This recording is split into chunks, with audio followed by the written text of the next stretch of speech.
everyone, and thank you for joining me. I'm Echo. Today we're going to be doing our October TBR. And you may be wondering when I'm filming this. It's like October 12th. Yes, I'm very, very late to this, but I just finished my TBR jar with all of my little prompts.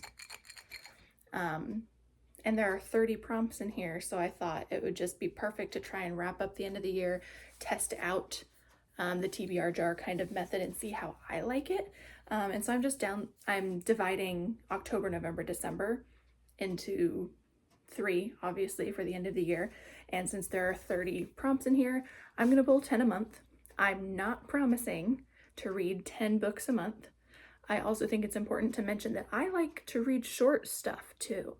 I read a lot of short stories, novellas, novelettes. I really like anthologies, and I've decided at the second half of this year that I'm just going to count short stories in anthologies as reads, as a full story, because I think that in my experience, where I've seen people review anthologies, all of the stories get glossed over. They just do because there's a lot of them.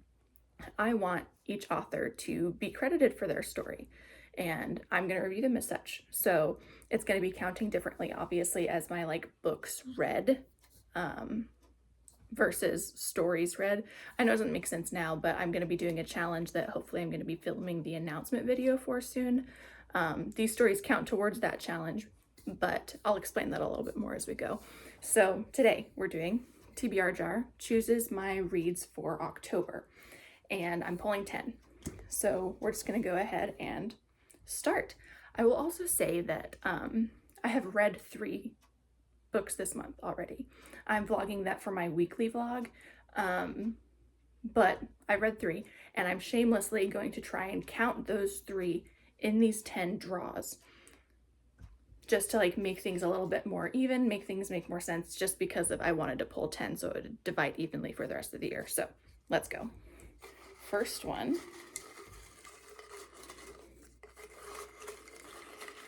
Can't really go too deep in here. I'm just gonna reach in and grab this one. So I'm gonna try and turn it towards you guys here. And it is an ebook. So I will also say a lot of my prompts are very basic because I did them as we were kind of going, and hopefully you guys will have more creative ones to suggest. And if you do, please drop them down in the comments. Recommend me some and all of those things. So, I get to do this first. The first book I read this month is Star-Crossed Darcy by Sarah Deeham, Deeham. And that is an ebook. I read it on my phone, on my Kindle app. It was an 88-page novelette, and I quite enjoyed it. So that's going to be my first pick. Now for my second of 10.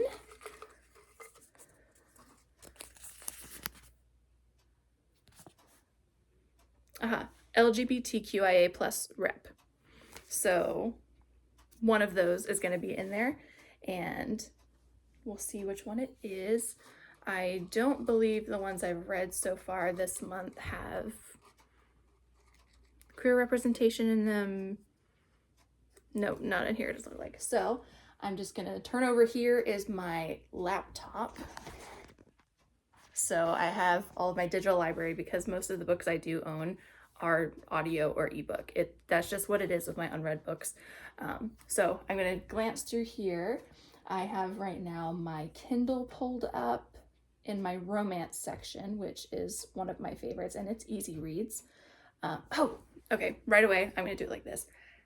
Oh, okay, sorry, I just realized the short story I read from an anthology already this month, which, like I said, I count them as reads, is from the anthology. I'm more than halfway through it now. I think I was at 52% before I started this story, so I'm probably at 54 or 55% now. It is The Last Stranger. I don't have immediate access here. Let me see. Okay. Here we go. So the anthology is called Queer and Cute. It's literally almost 600 pages of queer meet cutes. So it's little tiny romances, and I'm really, really enjoying them. And I'm just backing up in my Kindle app here. The Last Stranger by Emily Renee. That is the story from Queer and Cute, so the author is doing queer representation here. Yep. So that is draw number 2. Here we go for draw. I'm gonna learn how to hold this properly, don't worry. Draw number, I can't get it deep in there. Draw number, I have one in my fingers, 3. Library book. Okay, so, I don't think I have my Libby app on here. Let's see if I can sign in.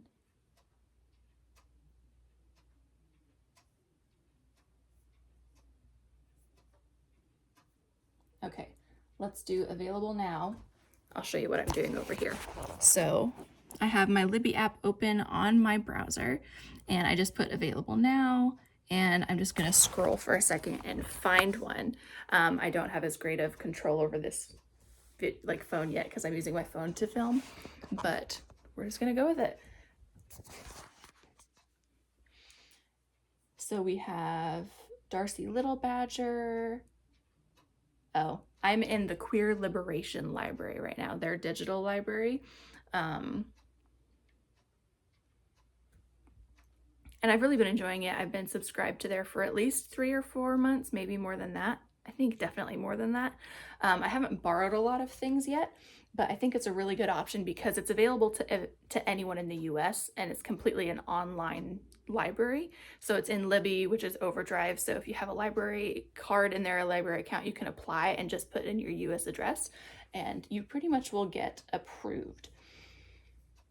And oh, perfect. Oh, perfect. So a few months ago, I was partially the way through this paranormal romance, and I borrowed it from the library, and I was never able to finish it just because time-wise, I was like going through a stressed time, and I was listening to it while I was at the gym. And right now I'm in a different place, but it's available right now, and I'm just going to go with it, and it's actually the exact same copy that I borrowed a couple of months ago. So it is this one here. I hope you can see that. Oh, over my thumb, how nice. Oh, I can just turn you around, maybe? No. So right here, Bryn, How to Bite Your Neighbor and Win a Wager. So Bryn is an author that I've actually been reading from them for a little bit, but I've started with their free short stories. Highly recommend them.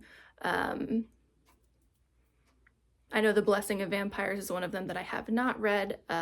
First Bite, I think, is another one.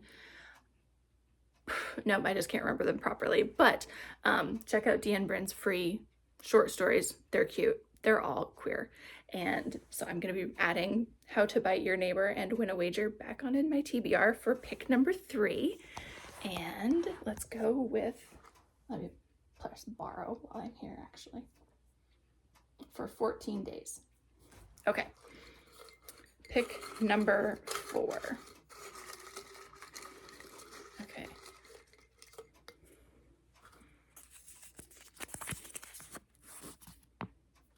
It is BIPOC Rep.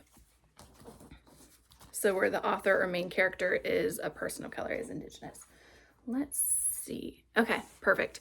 So the manga I've read this month is The Promised Neverland Volume 5 by Kaiu Shirai is his name. And I really enjoy that series. It's a 20 volume series, and it is complete.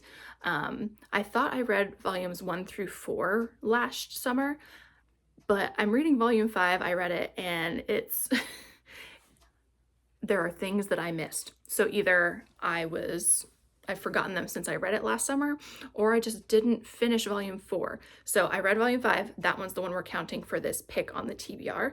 But I might go back and read volume 4, especially if we have another pick for it. So let me mark these off. So we have Promised Neverland volume 5. Perfect.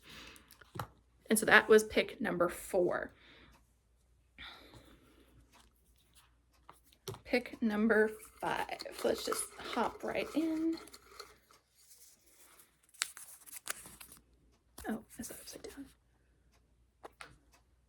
Under 100 pages. Lovely. I think it would just make the most sense to read let's just read the next story in the Queer and Cute anthology, because I really do enjoy that, and I kind of want to be able to finish these anthologies as much as I enjoy each of the stories in them. So next one in a row, because I am reading them in order, is Love is in the Air by Kelly Reynolds. I have no idea what is in here, but there is a content warning about explicit sexual content between adults.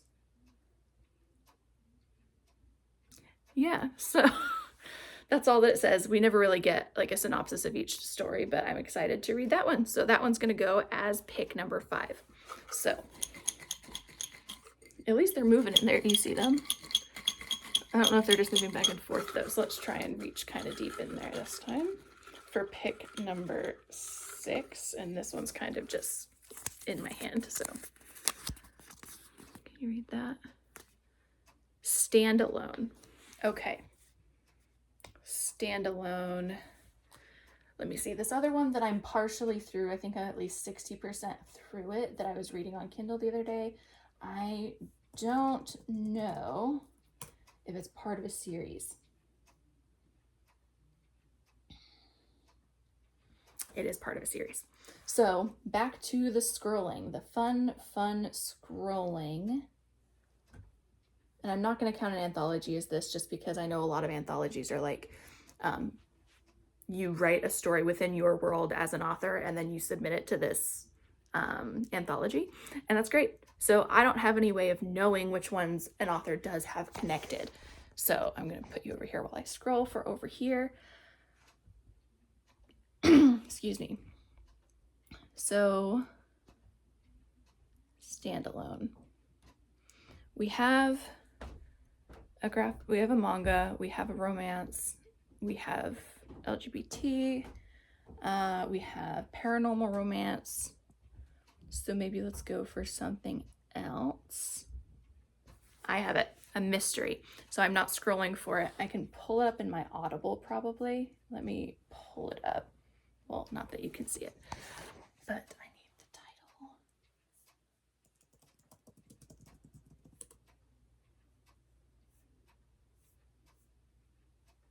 Here it is. Ish. Okay.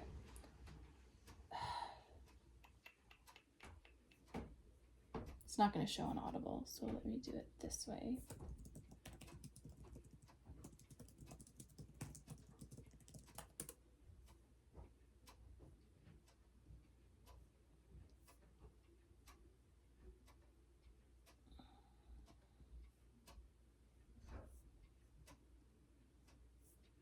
It is not going to show me them in order.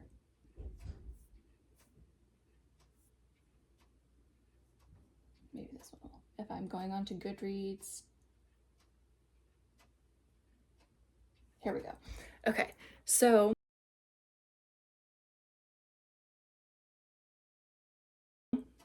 when I was driving from Alaska to Minnesota, my mom and I we both like mysteries, and we both have been enjoying like mysteries on audio and stuff like that.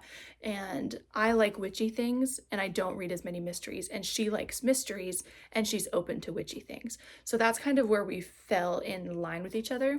And since I do currently subscribe to Audible, I have access to their Plus catalog, and it has a lot of free quote unquote Audible audiobooks for like borrowing. So it's like a little bit of a library within Audible. And I was just listening to a lot of Danielle Garrett. So we listened to books 4 through 6 of her Beechwood Harbor Ghost mysteries, and we listened to one of her Sugar Shack mysteries. I think it was book number 2. And then we started another Beechwood Harbor book. It was the first one in an adjacent series that follows a different character, a different witch character in this little small town. So it is called Murder's a Witch by Danielle Garrett. I'm partially through it. I don't think we've even hit like 2.5 hours. I think we still have I still have 6 hours of the audiobook to go. So I think that that's still pretty substantial to finish with this TBR. So let's add Murders a Witch by Danielle Garrett onto our TBR as our 6th book. So number 7. We're just trucking right along here, aren't we? Maybe, maybe not. And here's our next upside down. From a subscription. And when I was writing this, I did count like Audible as that. So it could be book of the month. It could be like Audible, Libro FM. Actually, let's...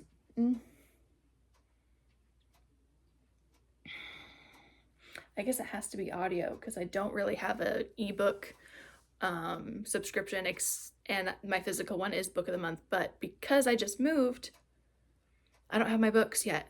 I don't have my physical, but it's an audio. Yeah, so it's just gonna have to be an audiobook. Let's turn you this way a little bit again while I'm checking it out. So I'm on Audible, going to my library. That one's long.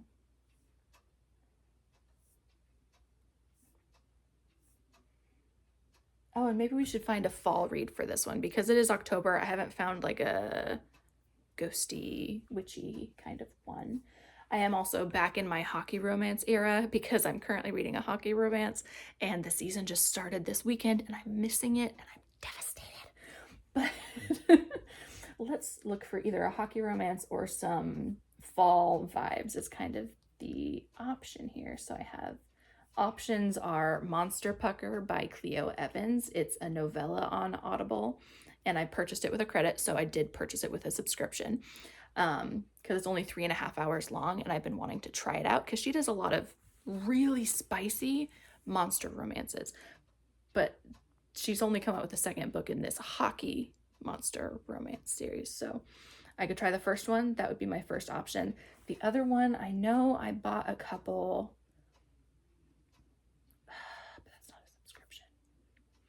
I bought The Pumpkin Spice Cafe by Lori Gilmore and Faking My Fall Crush by Michelle Cornish.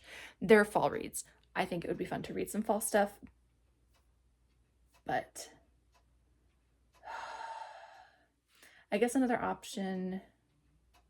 No, because my Kindle Unlimited expired. So... Yep, I guess that means that's what we're doing this month, actually, is Monster Pucker by Clio Evans. The first in, it just says the Monster Pucker series. So let's try it out. Okay, and that was number 7. Yes, that was number 7. So here comes our number 8. I will learn, so sorry.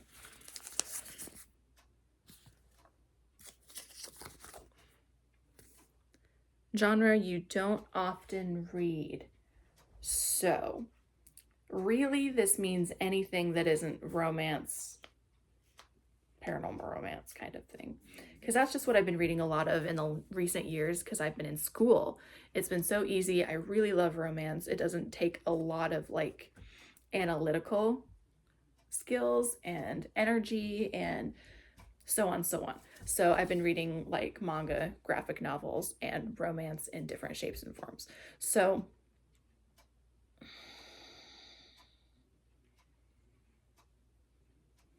anything like fantasy, mystery. Sorry, I was looking at my book stack over here, the physical books that I bought last week.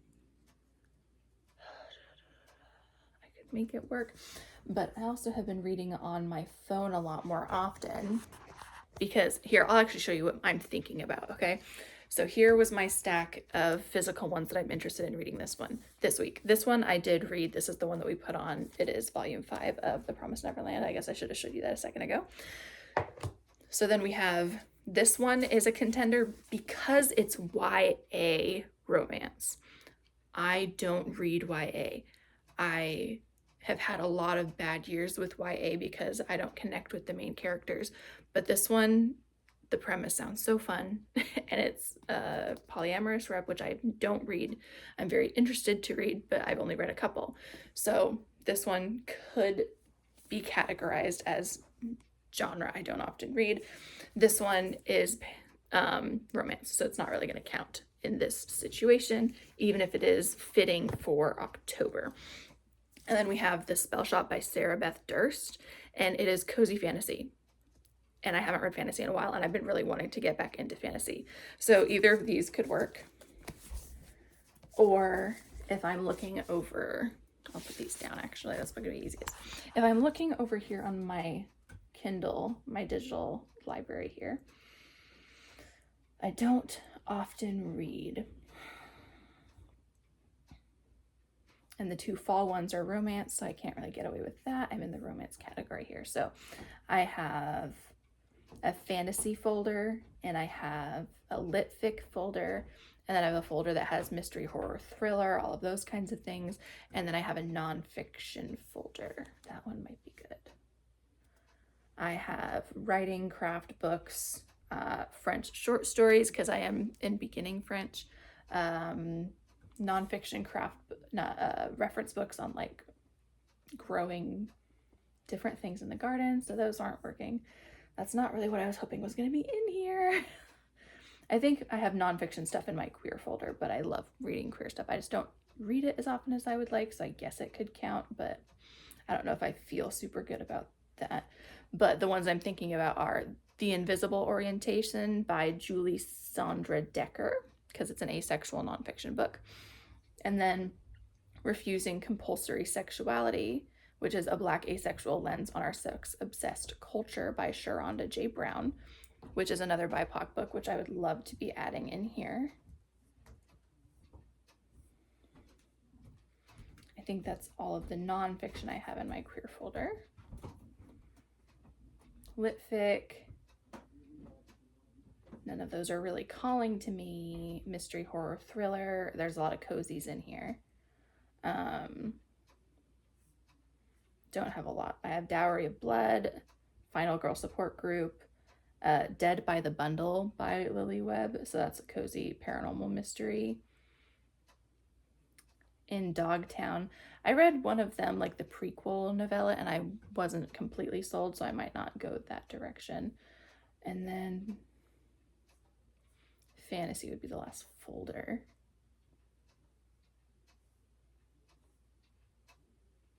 The Lost Apothecary by Sarah Penner. I don't read sci-fi, so Project Hail Mary by Andy Weir. The Year of the Witching by Alexis Henderson. Okay, none of these ones in my Kindle library are really calling me, so I think I'm going to be between these two. And I still think that it's kind of cheating to do a YA romance, even if it's YA and I don't really read YA. So I think the winner is going to be The Spellshop by Beth Durst. And I'm really, really excited to read this one, to get back into fantasy and see kind of what the cozy situation is all about. So let's just call this one good and put it on the TBR. And that was number 8. 2, 3, 4, 5, 6, 7, 8. Yes. So last two picks.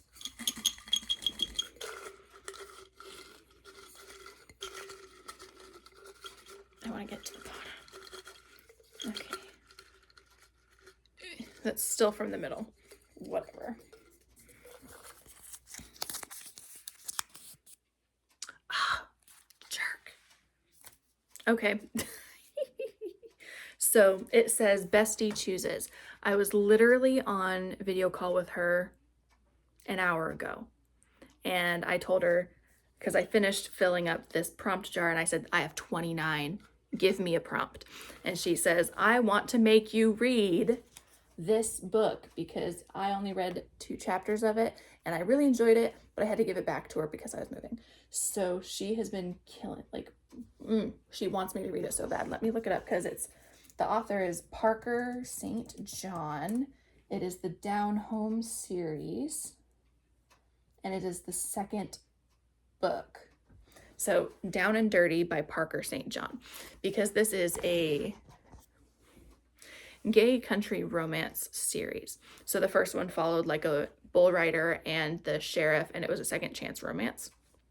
The second one is a rodeo clown, Lane, And I really enjoyed Lane in the first book because he was the bull rider Cal's best friend. But I don't know anything else about it. Like, I know there's like some really dark themes to it, as in drug abuse and depression, I think is what my friend was highlighting on them. But I guess she wins. So I'm gonna have to go buy this one because I don't have it, and it is independently published, so I don't think I'm just going to be able to find it at a Barnes & Noble or something. So I'm going to have to either order the ebook or order a paperback from like online from Amazon or something. So that's going to be number 9. Okay. It's fine. Just to clarify, it is totally fine. But I was worried that I was going to get one that I couldn't just like have right away. Like, it would have to be one that I would have to buy. And so it looks like I had to do it anyway. So last pick of my October TBR, and we'll go with this one. Oh, upside down. So sorry. It is illustrated cover. So illustrated cover, the X's and foes would work for this one. Morbidly Yours would work for this one, and it would still fit October. Let's see, I have a couple underneath you. So there's Love at First Book, My Vampire Plus One, Daydream, those are all illustrated. Peeking through here at my Kindle again in the romance. Oh, the fall ones. Are the fall ones illustrated? Both of them are illustrated. Okay, so there's The Faking My Fall Crush by Michelle Cornish, The Pumpkin Spice Cafe by Laurie Gilmore, and Morbidly Yours from Ivy Fairbanks. They're all seasonal illustrated cover romances. Oh my gosh. Okay, so everyone's talking about The Pumpkin Spice Cafe. They started talking about it last year. Everyone's excited about it because it's like very Gilmore Girls vibes, but I never watched Gilmore Girls. And the other thing is, it doesn't seem like it's a 5-star read. Everyone really enjoys it, but it's like a 3.5 or a 4-star, which is still great. But I don't know if I want to pick between these 3 books and pick one that people are like, yeah, it was good. So Faking My Fall Crush, Michelle Cornish, Morbidly Yours, Ivy Fairbanks. Let me open it and kind of see what our synopsis is. Okay, it's not going to open like that. Okay, Faking My Fall Crush.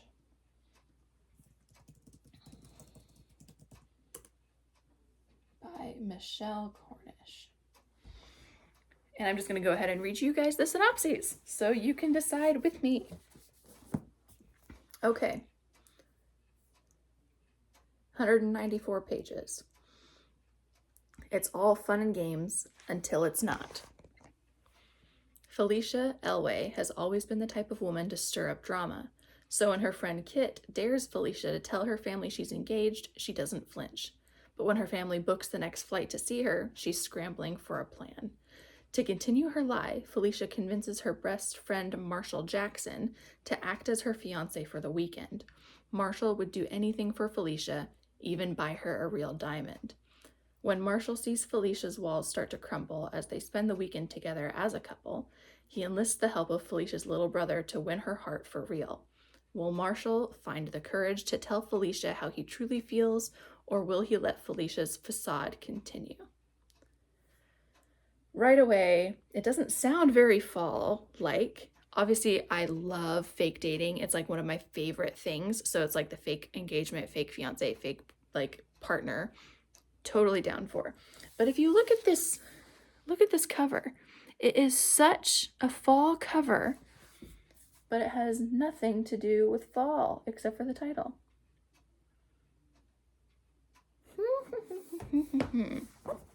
Okay, now this one. I'll do it so you can read it too-ish. Morbidly Yours. He has to marry by his 35th birthday. She's sworn off to love. Painfully shy Callum Flannelly would rather dive into an open grave than take a stranger to dinner, but he can only inherit the family undertaking business under one condition. He must marry before his 35th birthday. Texan animator Lark Thompson moves to Galway, Ireland to restart her life and career, not to be reminded of losing her husband by moving in next to a funeral home. But when she learns of Callum's dilemma, Lark's certain she can help him find the one, even if she's sworn off love herself. Though as the dating project progresses, and Lark spends more time with straight-laced, sarcastic Callum, he starts to crack the ice around her grieving heart. And the more joy that vivacious Lark brings to Callum's gray existence, the less he can imagine letting her return to Texas. If they think they can ignore their connection, they're dead wrong. So I think what's common about both of these is that they don't have necessarily fall or Halloween vibes in the content. This one is just because he's in the undertaking business. This one is just because it's fall, I guess, because it's just the cover and the title that have anything to do with fall. So that's kind of where I am here. Okay, so I think I've made my decision. And it's probably not the one you want me to make. But to be completely honest, I haven't read a lot physically in recent years, mostly because I've been so busy. I've been at school, I've been doing my master's, I've been doing all of those things. I just don't read as much physically, and it takes a lot to train me to read physically again. And I already have the Spellshop that I'm going to be reading physically, and I've already read the Promised Neverland Volume 5 physically this month.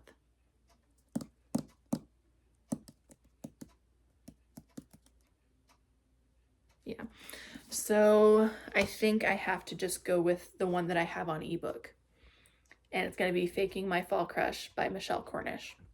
So that's number 10 on my TBR. Hopefully we can put this one on next month's TBR, because I really don't care about seasonal reads. I really enjoy them, and I'm going to enjoy all of them through November, because I'm not a Christmas I'm not a Christmas person. I don't really love that season. I don't really love winter, probably because I grew up in Alaska, so I'm like over it, you know what I mean?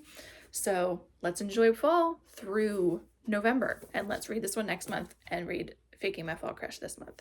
So yeah, I'm just not going to recap because I don't want to put all of those covers back on the screen, to be honest. But that is our 10 books. And thank you so much for checking in with me and hanging out and picking my October TBR. I will absolutely do a wrap up at the end of the month. Hopefully I'll be sending a challenge announcement video out between now and then, so that we can do like numbers. We can do statistics for September and October reads in there, and you can kind of see what I'm doing, what's going on. I hope to do a September one first, but if I can't get it done very quickly, then we'll just put September and October in the same thing for the wrap up. Other than that, thank you so much, and I will see you next video. Bye.